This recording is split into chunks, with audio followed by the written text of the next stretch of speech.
Omurukiko rwaba ahirwaro rukuru rya MBARARA Regional Referral Hospital abakorokorwa mu kitongole cya Uganda AIDS Commission hamwe na taso bayereka ko abantu bari kutwara n'akakoko ka sirimu babintu batwazibwa kandi muri yaba bamwe bakafa ahabwo kubona intambara mu lockdown. Utabetwinde covid yabire ko abarwire binji abakoka sirimu abamwe bakafa.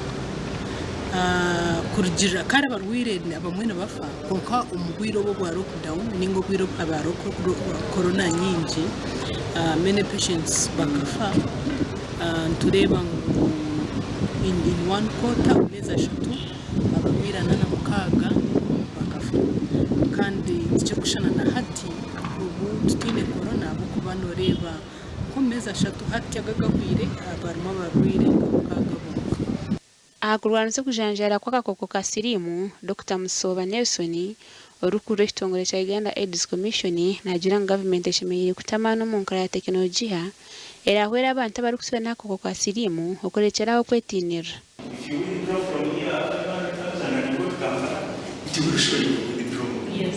If you finish your amount, it can't give you extra. Yes.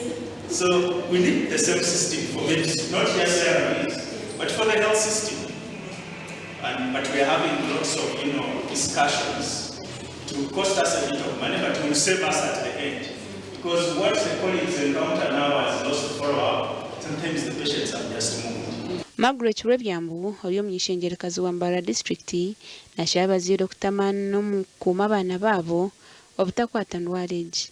MBARARA nka region na Munonga city tukuza kuzo mukakoko kasiri mucanga ngu eyine prevalence ya higuru ninga shincheto kugira ngo obwinji bw'akakoko ka sirimu omushicweko mu burya higuru so twani tureba ne bice bikucara kureta uburwiro bugwaza higuru bimwe bitwareba no kushanga bakaza bari kwetunda omushicweko mu bari binji kandi abakubagura baruho twareba na institutions ningashi amashomero aga higuru nka universities zone zigenani zeyongera kandi zinabana binji na munonga bakuga ombicwe kabyitwe byaro kubaye ko mu irwaro twabaharpote nangwa basima bajango mu mukozwe n'umurungi konka ecyo bareba munonga kujango MBARARA tubentureba ngo HIV neyongera bakireba ahubwo butakozesa kapira condom.